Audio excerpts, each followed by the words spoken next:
Good morning, everyone. I'd like to call the Design Review Committee meeting to order for Wednesday, August 13th, 2025. We'll begin our morning with roll call. Commissioner Browning? Here. Commissioner Banducci? Here. Commissioner Ellsworth? Here. Commissioner Cameron? Here. And we have Bruce Severtson joining us this morning. He hasn't been sworn in yet, so as soon as he does, we'll Here. hear you. Yeah. Obviously. Thank you. All right. That takes us to oath of office. So let me see if I can click on this.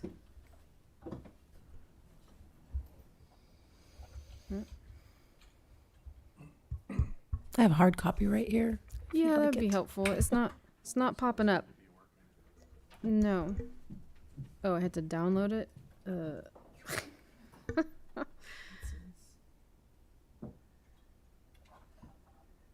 Let's just do this.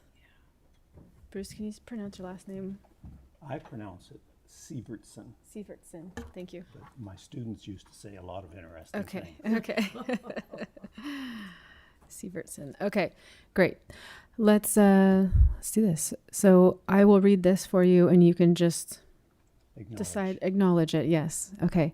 I, Bruce Severtson, do solemnly affirm that I will support and defend the Constitution of the United States and the Constitution of the State of California against all enemies, foreign and domestic. That I will bear true faith and allegiance to the Constitution of the United States and the Constitution of the State of California and the Charter of the City of Eureka.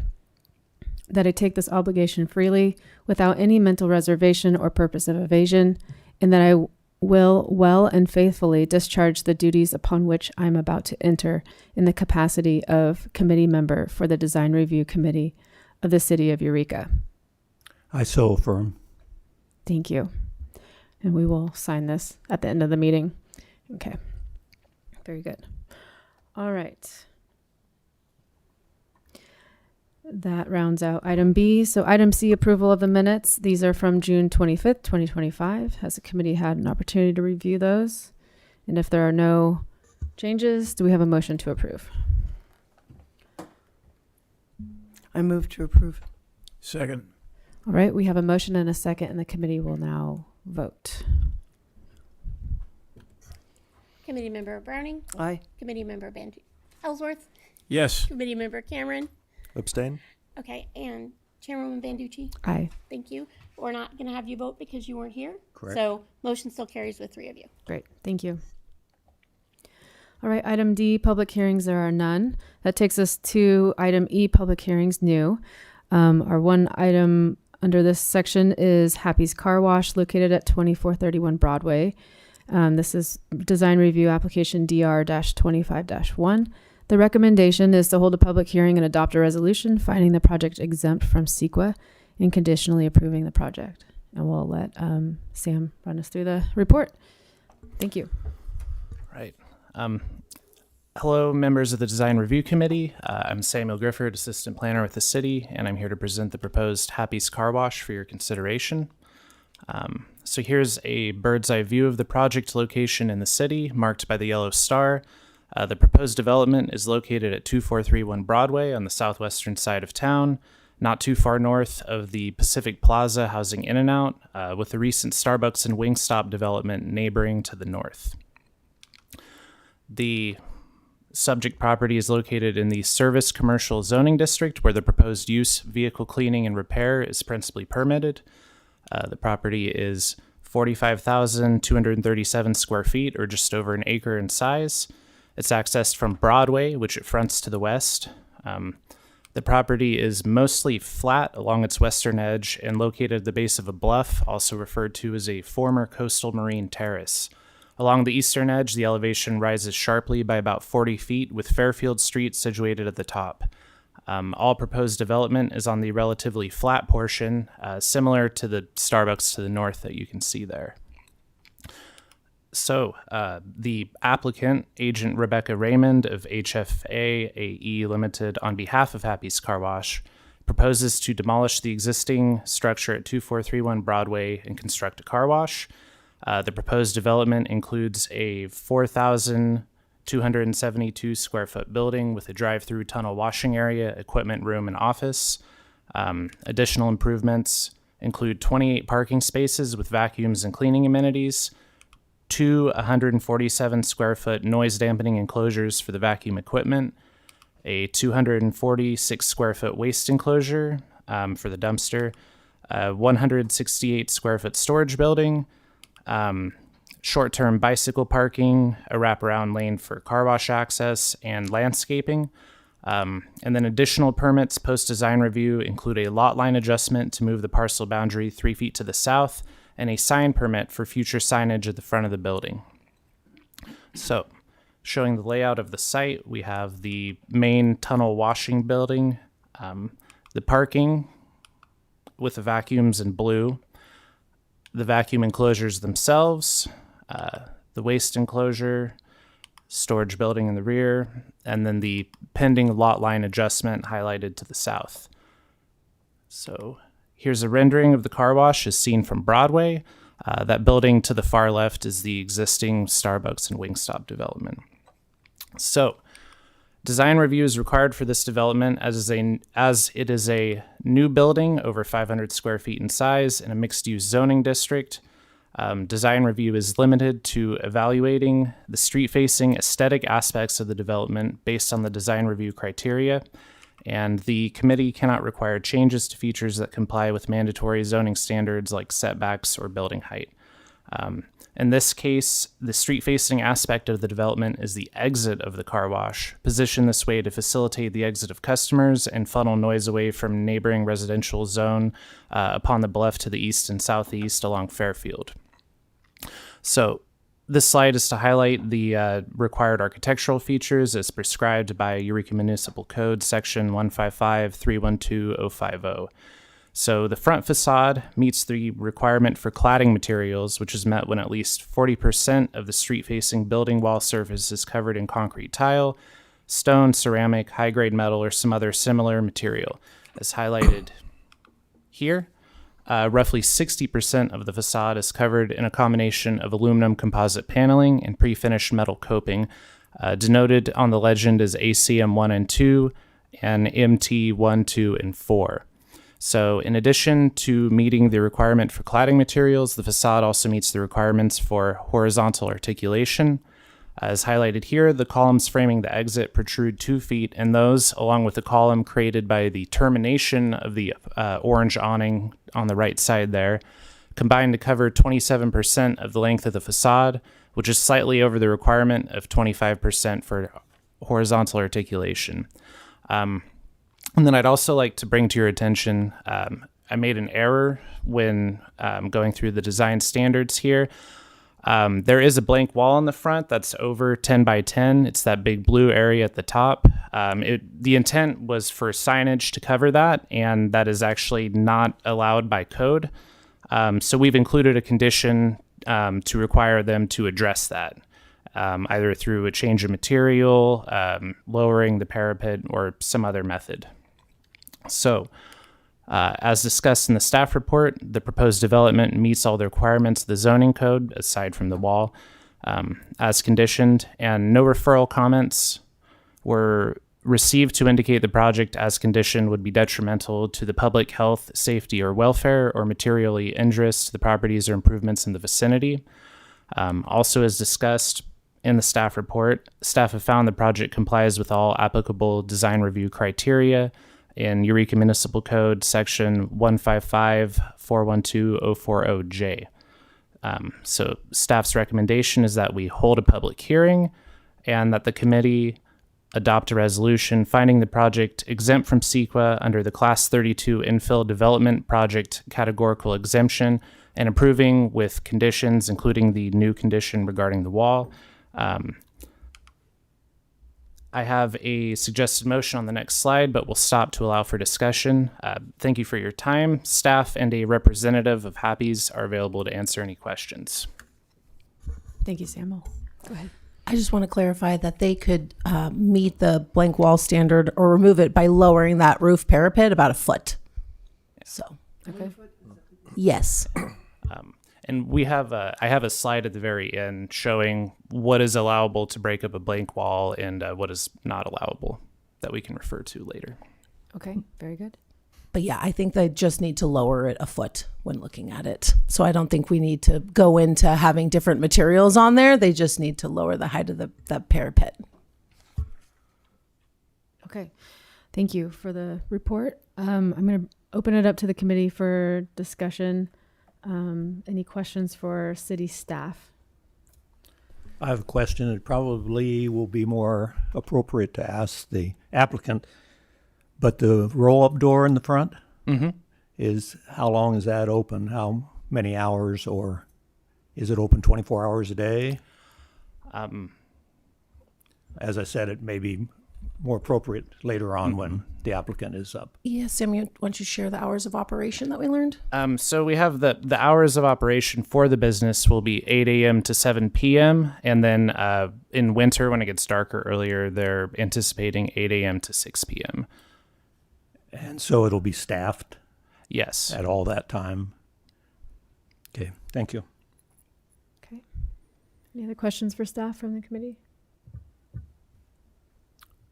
As far as lowering the parapet height, is there mechanical equipment up there that the parapet is hiding? Is that going to affect the view of that equipment? It's pretty tall. It's like 12 feet tall Yeah, with it is there taller with than an everything. additional feature that's just above. There was a little box. We could pull it up. But I don't believe it's hiding a bunch of equipment. I believe it can be lowered. Okay. We'll have the designer. Just want to make sure we're not changing one thing, making something uglier. Yeah. Oh. Yeah. Or another option is there's a little kind of step at the bottom of that could be raised about a foot to break up that blank wall. Gotcha. Okay. Here. Thank you. You see on here. Through the chair, I have a question for staff. Yeah, please. Since there's no allowed signage, particularly on that parapet, would there be an allowable graphic? For example, something that would be like a cartoon of a car being washed that has no words, but it's simply an illustration. Yes, they're allowed a sign there. We can't allow the sign to break up the blank wall. So the wall needs to be no larger than 10 by 10, and then a sign can be on that. But right now it looks like it's 12 by 10 or 11 by 10. When you say break up the wall, please let me know what that means. So if they weren't putting a sign there, well, you can't use a sign to break up. So if you have a large wall, a 20 by 20, you can't break it up with just a sign. You could break it up with changes in materials or windows. So you can't use a sign to do that. So even if you meet the 10 by 10, now if you shrink it down so it's not larger than 10 by 10, you can have a sign on it. You just can't have a blank wall larger than 10 by 10.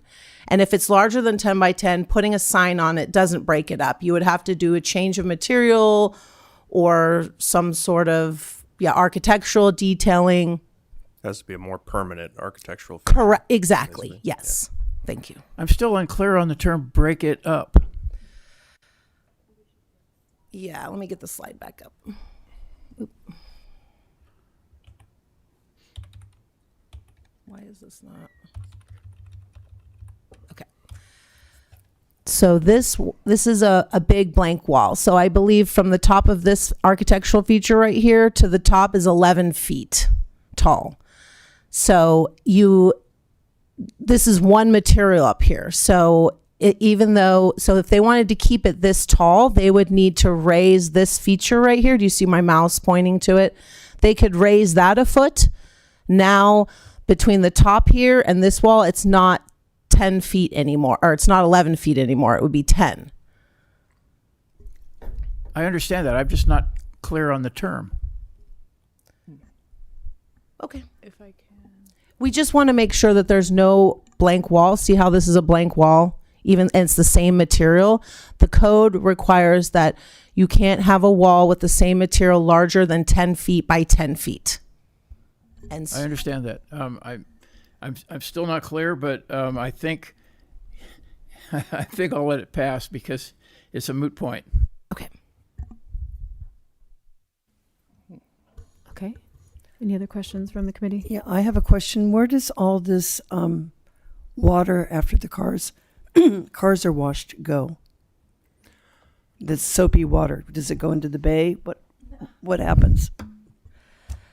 So they are going to need to follow the Humboldt LID manual and have appropriate oil captures, clarifiers in to go in the sewer system. It's definitely not going to go straight to the bay. All new development is required with strict standards to process. Either wastewater goes to the wastewater treatment plant or it gets retained and captured and infiltrated on site. So that'll be dealt with during the building permit phase.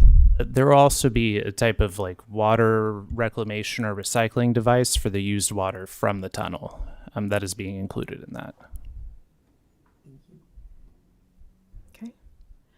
I have one further question or clarification. The renderings are showing very tall hedges right on the street edge. I don't think that that's in alignment with the landscape plan, but I just want to confirm that we will not see 10-foot hedges along Broadway that's blocking, visual, traffic coming and going from that site. Let me. I know, and I can't There we even go. pull up the applicant submitted materials, but yeah. So in the front, and I don't have the landscape plan in front of me, but there is going to be mostly native plantings of some smaller ceanothus, maybe monkey flower, some shrubs like that. And then there's going to be a number of small maples. And so I think the rendering wasn't made to reflect the landscape plan Okay, just necessarily. wanted to confirm that. Thank you, because there was a discrepancy between the imagery and the site plan when I reviewed it in the packet. Okay. All right, any further questions of staff? Nope. Okay, questions for the applicant or the applicant's agent? I believe we had one, at least, to start. If whoever is representing this project wants to come forward, we can ask our questions at the podium here. I think they are also on Zoom. Oh, they're on Zoom. Oh, I'm sorry. Okay. Derek, I can't exit out of this presentation.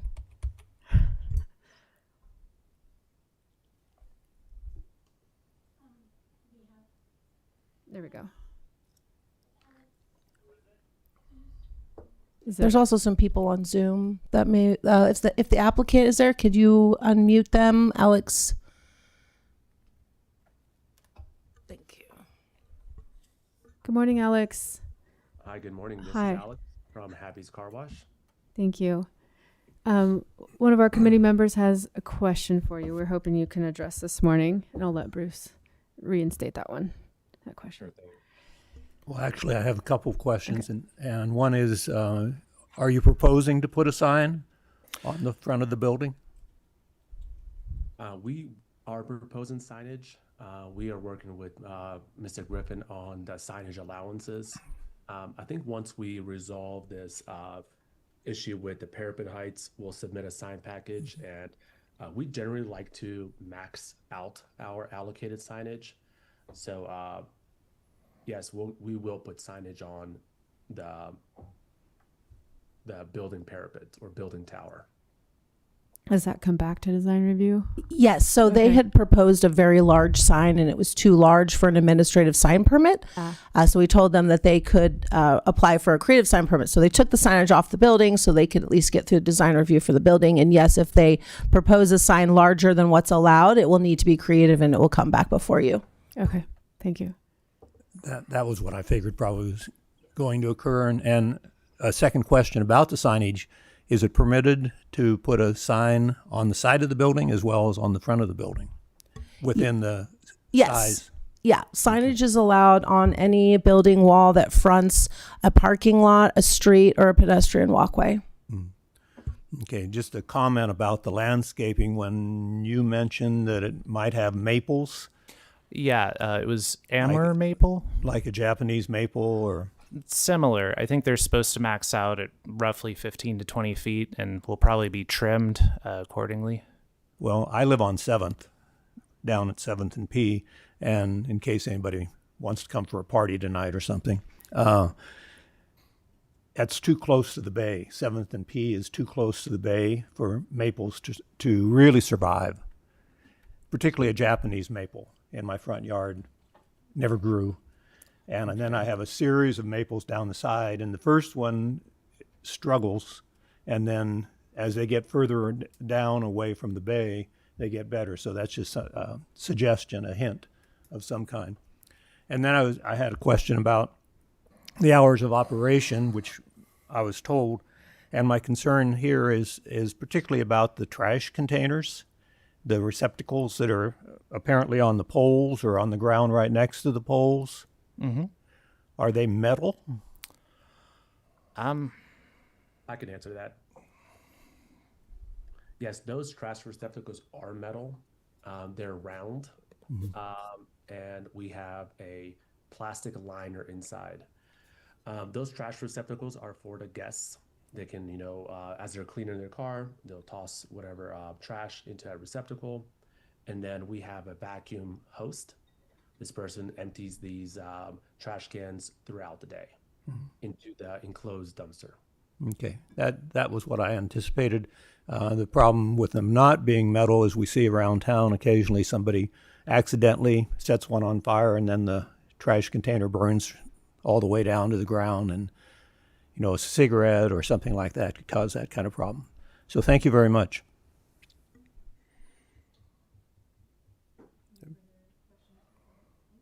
Sorry. Any further questions for Alex? I can make some more clarifications. Yep. So I just want to clarify that the landscaping standards do require a certain amount of trees on your street frontage. So that's why they probably put the trees in the rendering. You're required one for every 30 feet of frontage. You're also required for that perimeter landscaping right at the front of the street to have at least 50% of it is plants that grow to at maturity to at least 36 inches tall. So there are landscaping standards that do require some trees and bushes. I was just thinking, because this is Caltrans right away. I know that they have certain criteria too. If we're trying to balance that between CEQA and, just they're preserving site working with safety. Caltrans. When we talk about site safety and visually being able to enter and exit the site safely, that's Site triangles that need there's to be definitely adhered the requirement for site triangles, and then no object, including landscaping, can be over 36 inches in height in those vision clearance triangles. okay. Thank you for clarifying that. Okay. Nothing further? Nope. All right. Thank you, Alex. At this, I'm sorry. It's okay. At this point in time, we'll open up our public hearing. If there's anyone in the audience or on the call who would wish to address the committee, you may do so. Each participant will have 3 minutes to address the committee, and we'll open that now. Come on forward. If you could state your name and city of residence for the record, please. Oh, sorry. My name's Elizabeth Hildebrand, and I live in Eureka. And I prepared quite a few comments that will last longer than 3 minutes. So if we have time to circle back around, I would appreciate that, since my neighbors couldn't be here. I'm just asking that. Good morning. My name's Elizabeth Hildebrand. I live at 2437 Fairfield Street, directly across the street from the embankment that backs the property of the proposed car wash. My partner and I closed escrow on our home this past February. If you had told me 10 years ago that I would someday not only live in Eureka, but own a home here, I would have thought you were crazy. But after all of the hope that we've seen with the revitalization with the city, the embracing of art, community development, the environmental consciousness of city planning and the city council, the respect given to all of its residents, no matter the neighborhoods they live in, we felt that buying here was a sound choice. We are disheartened to say now that we are afraid of where a facility of this size and gentrified style says Eureka is going. The strip of land at the top of the bluff is privately owned, but the owner keeps it mowed, and many in the neighborhood, as well as passersby, use the area to walk their dogs, take in the sunset, and enjoy the view of Humboldt Bay. The houses on the other side of the street are all early 1900s architecture, craftsmen's and Victorians, in an area that used to be referred to as Swede Town, named for the large number of Swedish residents that immigrated here to work in the mills. The bluff itself is home to wildlife, numerous birds, and provides a buffer from the sound of the newly built Wingstop and the glowing light of the pawn shop sign across Broadway, which I can't imagine is in compliance with city codes. From my count, the proposed facility is surrounded by over 20 residences. After speaking with many of my neighbors, I'm here to raise serious community concerns regarding the proposed car wash development, specifically its potential noise, light pollution, and impacts on both residents' well-being and local wildlife. In the interest of time, because I have a lot around, it's mostly around sound and light pollution, but I'm going to start with just challenging the exemption from CEQA. I respectfully challenge the claim that this 28 vacuum bay car wash qualifies for a CEQA Class 32 infill development project exemption under 15332. The CEQA guidelines require that all 5 criteria be met and that no exceptions under 15300.2 apply. This project fails at least 3 of those 5 criteria and triggers 2 separate exceptions. The habitat value 15332C, the embankment between the project site and the residential neighborhood contains mature trees and dense vegetation, providing clear habitat for birds and other wildlife. CEQA's Class 32 exemption is only for sites with no value as habitat for endangered, rare, or threatened species. Even small urban-edged habitats are recognized under CEQA as ecologically significant, especially for protected or migratory birds. Second, no significant impacts, 15332D. I have personally measured ambient noise at the top of the embankment at 60 decibels, already at the upper limit of the normally acceptable range for residential areas.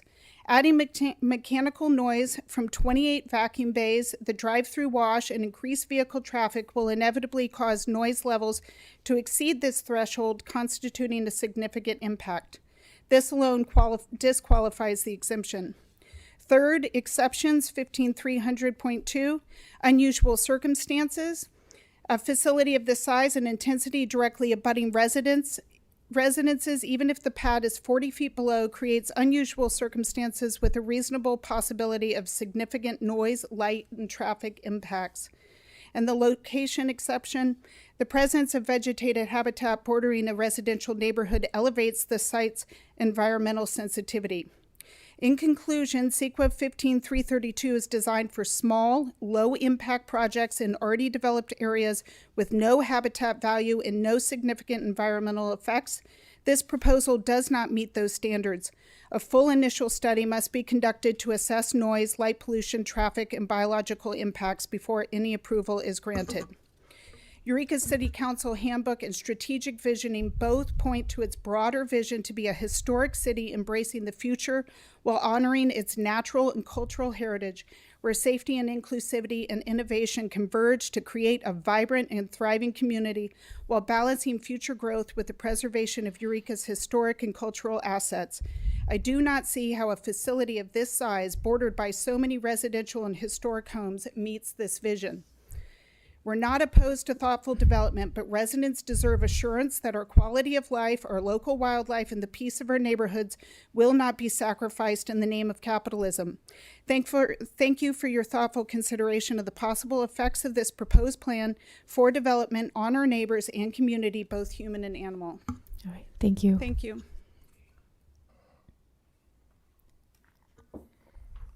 Okay, anyone else from the audience? I'm going to move this up for you.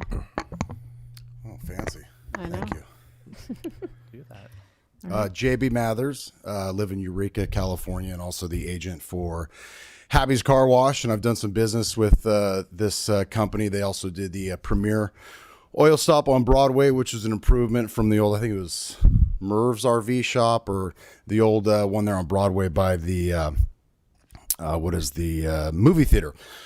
I do think I can understand folks on Fairfield. I think if you bought a house on Fairfield, you understand you also neighbor Broadway, Highway 101, which is, if you're in commercial real estate in Eureka, everybody wants to be on Broadway, and that is the spot where we have a good chance for our community to see development taxpayer dollars come in as well and help us out as a community overall. I think it's a great for residents to get an affordable. They do a subscription-based car wash, so you pay like $25 a month. You get unlimited car washes, vacuuming, which is great and affordable for so many of our citizens. And 90% of that water, I believe is my understanding, Alex can confirm, is recycled. So I think that's way better than having people just wash their cars in their yards, and then that water does go directly to the bay.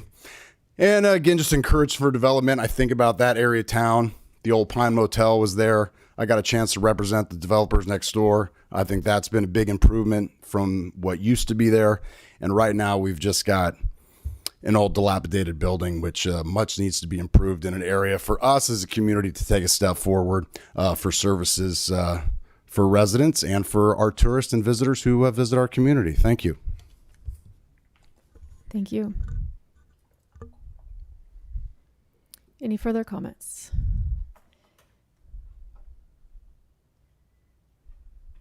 Yes, my name is Patrick McDonald, and I am with Pacific Builders.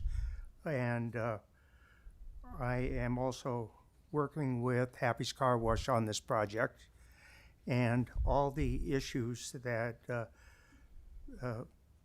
your previous speaker brought up have been addressed, and we've addressed it with Sam as far as with the habitat up next to the bank. We had Fish and Wildlife out there at the site. We've addressed the sound pollution. They've also indicated that they were going to put sound deadening systems over the vacuum systems. The light pollution has been addressed. They've changed the lighting to a softer downward lighting. So I think everything has been addressed that is concerning her. The decibels are below what is the standard, and they've addressed it further by putting sound deadening boxes around the vacuum systems that would cause the noise. And so I think we've addressed everything, or the possibility of having other issues come up. We've talked to Fish and Wildlife, and with the trees that border the bank, we have to file for a permit to monitor the birds that possibly could be nesting in that area. And if we are going to remove any of those trees, we would have to make sure that the nesting season isn't at that time that we want to remove it. And Fish and Wildlife has given us a time period. I think it's from the end of August until, I'm not sure of the date, but we have a time limit that we can address removing those trees. They didn't see any value to those trees. So if I could answer any questions, I know Alex is on Zoom, and he will be able to answer anything for you. Thank you. Appreciate it. We can ask questions later. Yeah. Any further comments from the audience or on the call? Seeing and hearing none, I will close our public hearing, bring it back to the committee for further discussion. Our public hearing portion of the session is over. I just offered for it to be open. So I have to allow the committee to have discussion right now. How many trees are being removed, Pat? Right now, there are none. Pat, do you mind coming back up? I'm sorry, so we can hear your voice on the recording here. As of right now, there are no more. It's not necessary to remove the trees according to the site plan that we have. The only way that we would be removing them is there is a development a future development to the south of the car wash that might require additional trees to be removed for parking. Thank you. Thank you, Pat. And I can clarify, Yep. I was on that site visit as well with Assistant Planner Sam Grifford and CDFW. And it seemed like they are going to be doing some vegetation removal, but not large tree removal. There might be a couple smaller, maybe, but I don't think so. It seems like the trees are more back up on the bluff. So there is some vegetation removal that will have to happen before the bluff. But that was my understanding, that it didn't look like trees were going to be removed. It was just vegetation removal. Thank you. Questions, comments, thoughts? And Question. Go ahead. I can clarify too about the noise. So when we did get a phone call about it, and when we reached out to the applicant, I can't remember what they said the sound of it was before. Maybe it was like, I have the spec sheet. So for the vacuum equipment, it was 76 decibels at 10 feet away. And the enclosures that they're building around it are expected to bring the noise down to 25 decibels or under. and it's in according to our general plan. The acceptable levels on Broadway right now are at 68 decibels. Thank you. Bruce, you had a question? Yes, I have a question about the equipment. Is there equipment on the roof line, and is it visible? For example, a heating system, an AC system for the office area or something like that? In the plans, it does not appear that there's any visible equipment. from Yeah, the there's a roof tall line. parapet all the way around, and then a really tall one right in front to have their sign. Right, but if you lived on Fairfield, you'd be looking down on the roof line from above. Yeah, and the design review, though, the purview is the street facing from Broadway, so it wouldn't be addressing visual impacts from Fairfield. Okay. I'm asking because this is my first day on this design review, and I've been on other design reviews, and of course they always have their nuances. Thank you. Thank you, Bruce. So what's before us today is the street-facing facade for this committee. Yep, and how all the landscaping and the driveways, how that affects the design review criteria. So you read the design review criteria and look at the development from the street and see how it all works together. Okay. Because all the questions or concerns have been addressed by the city and reviewed, and I'm comfortable. I mean, it is the highway. It is meant to be noisier. We could, for CEQA purposes, you could add a condition just to ensure that they enclose the vacuum containers to ensure that lowered level of noise. And the lighting already is dark sky compliant. They actually had really bright lights on every single cleaning station, vacuuming station, and they removed them. We had them remove them because they couldn't prove to us that they were dark sky compliant. okay. Yeah. And then everything else, like the stormwater, that's all going to be addressed in the building permit. So this is a ripe infill development spot. So that's why we used the infill exemption. And CDFW didn't have a problem with the development there as well. And they are our experts on the environment and special circumstances. Okay. Thank you. Yep. Go ahead. Is it stipulated in the permitting that the sound deadening enclosures will be installed? I don't think so. That's why I think if you wanted to help make the sequel, we could add that condition to ensure that. Okay.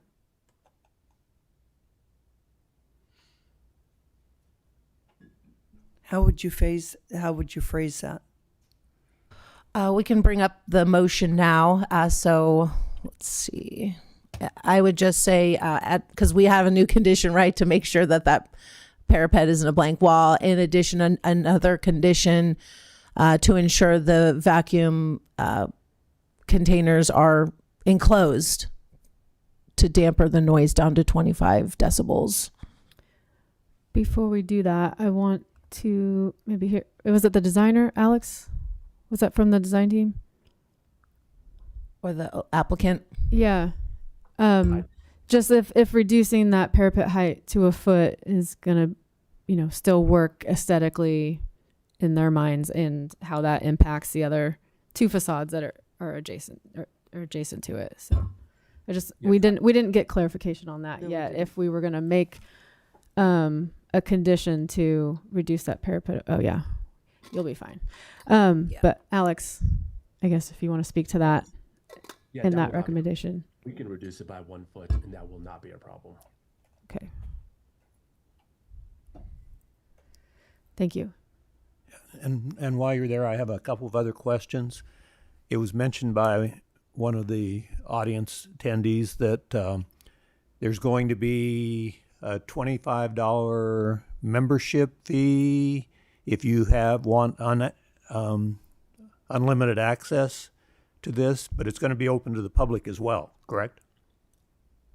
Yes. Yes. I'm familiar from other cities with the membership, and sometimes it's just members themselves that can utilize the facilities, and in which case 28 vacuums and trash containers and all of that would seem fairly excessive to me. I think it's more of a subscription service than a membership necessarily. Yes, it is a subscription service. We certainly welcome all guests. If somebody is just passing through town and want to get their car washed, they're more than welcome. If somebody wants to stop and just vacuum their car, they're also welcome. We hope to earn their business. Come by, vacuum your car a few times for free, and then hopefully we can win your business. Yeah, and just clarifying, this is great information for the public, but we have no control over how they operate. If we did, that would require a use permit, and then we could put conditions on operations. Okay.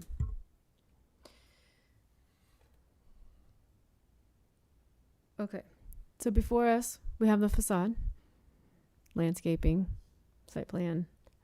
So want to see if there's any further comment on the facade or the proposed condition of lowering the parapet a foot.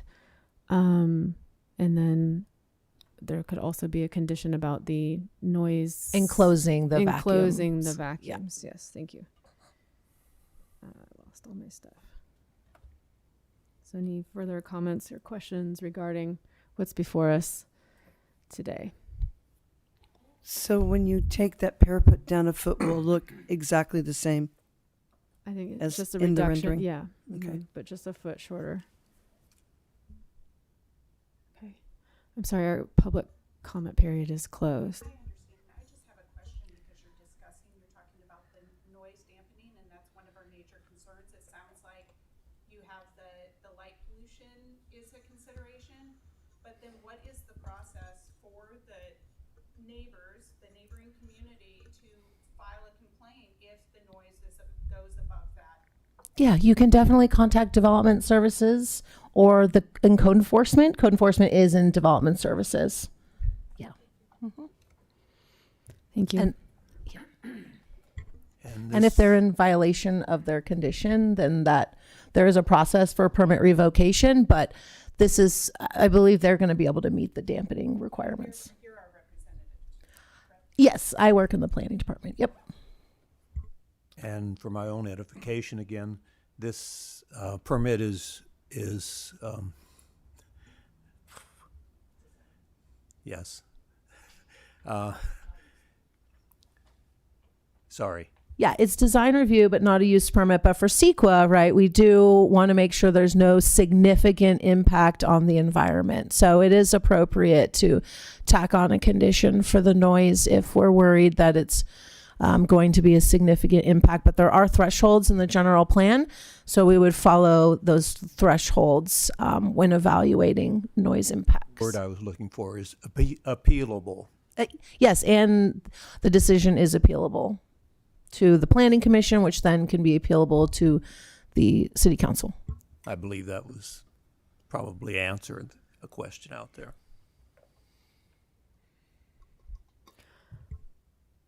Okay. Aesthetically, I don't take any issue to the street facing facade. This is an improvement to this specific site and location on Broadway, and helps improve kind of that continuity that's under development along that strip.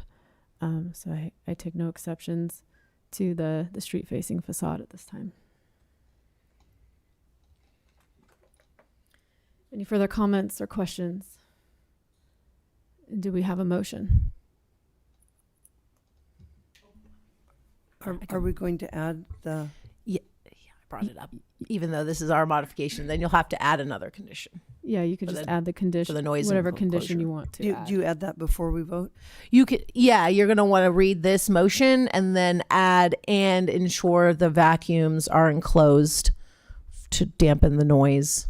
And the roof is lowered. Yeah, that's already right here with a new condition to ensure compliance with EMC 155.312.060 blank walls. Or you don't have to say that. You could just say the parapet is decreased by 1 foot. I'm willing to move the Design Review Committee adopt a resolution finding the project exempt from CEQA and conditionally approving Happy's Car Wash at 2431 Broadway with a new condition, actually 2 new conditions, to ensure compliance with EMC 155.312.060 blank walls, aka smaller than 10 by 10, and also the sound sensing Dampening. equipment. Vacuums, the vacuum equipment, so ensure they're enclosed. The vacuum equipment is enclosed as per city requirement. Yeah, and the sound is low. The cumulative sound on the site meets the 0.68 general or plan something. thresholds. Yes. Okay. I'll second. We have a motion. We have a second. Thank you, Ryan. And the committee will now vote. Committee Member Severson? Yes. Yes. Good. Committee Member Browning? Aye. Committee Member Ellsworth? Yes. Committee Member Cameron? Aye. And Chairwoman Banducci? Aye. Thank you. Motion carries. Thank you. All right. Item F, old business. We have none today. That takes us to item G, new business. We have a project at Costco, the Costco Cooler Edition. This is located at 1006 West Wabash. It's the Coastal Design Review application AA-25-4.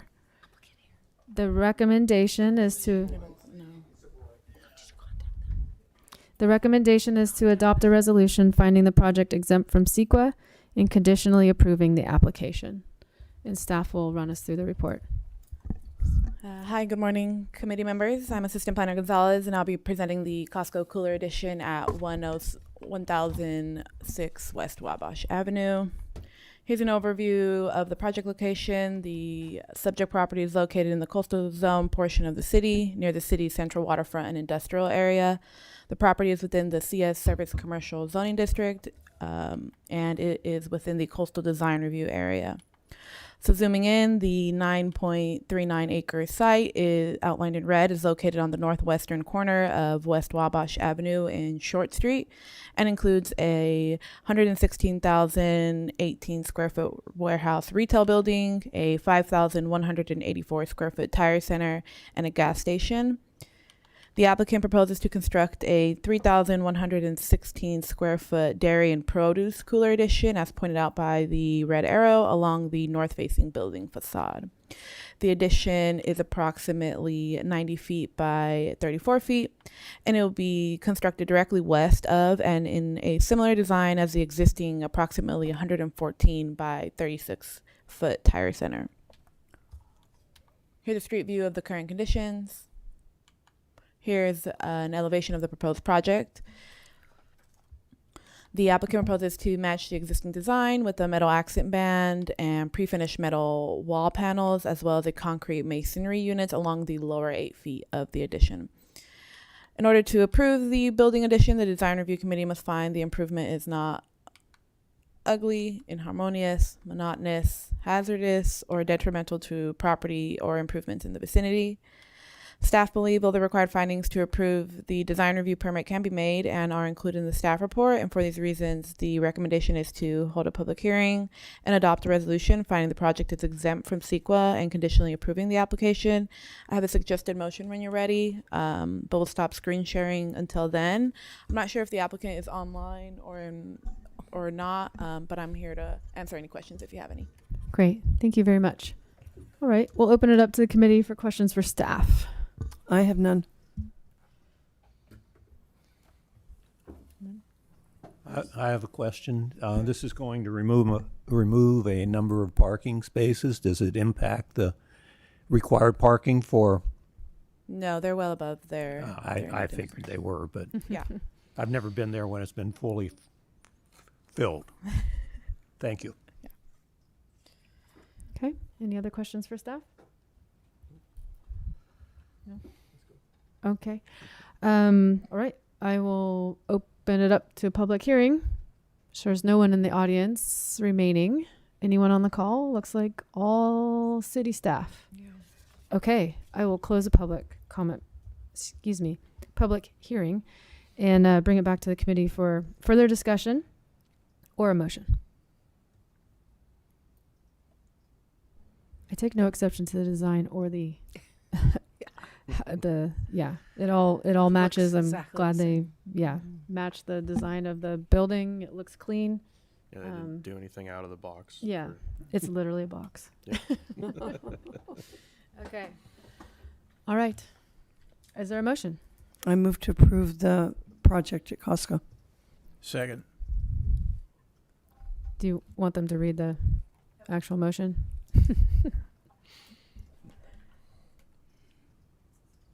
Kaylee, if you wouldn't mind reinstating the motion, please. I move the Design Review Committee adopt a resolution finding the project exempt from CEQA and conditionally approving the Costco Cooler Addition at 1006 West Wabash Avenue. Thank you. Second. We have a motion and we have a second, and the committee will now vote. Committee Member Severson, Yes. Committee Member Browning, Aye.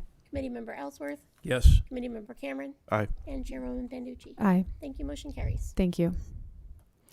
All right. No further applications today, so pre-application review, we have none. That takes us to item I, Director's Reports and Communications. Anything from staff? I don't think so. I'm not sure if I told you last time, but we did hire a senior planner, Chris Lohefner, maybe I told you. So we have a senior planner. He's been with us for about 3 months. Yay. So we have 3 assistant planners full-time, a new senior planner, and myself. Kristen, Director Kenyon's been working really hard on meeting state requirements for updating our code and the LCP update. And we do have a part-time assistant planner. So we're just working on trying to train everyone and get everyone up to speed. And I can't think of anything on the horizon. I know the WEOT housing project is coming, one of the 2. I believe it's coming to the design review committee. I don't think they need any other discretionary permits, which would kick them up to the planning commission. So I believe that's going to come in late September. Okay. Very good. Well, congratulations on being fully staffed. That's an achievement. Almost. Very good.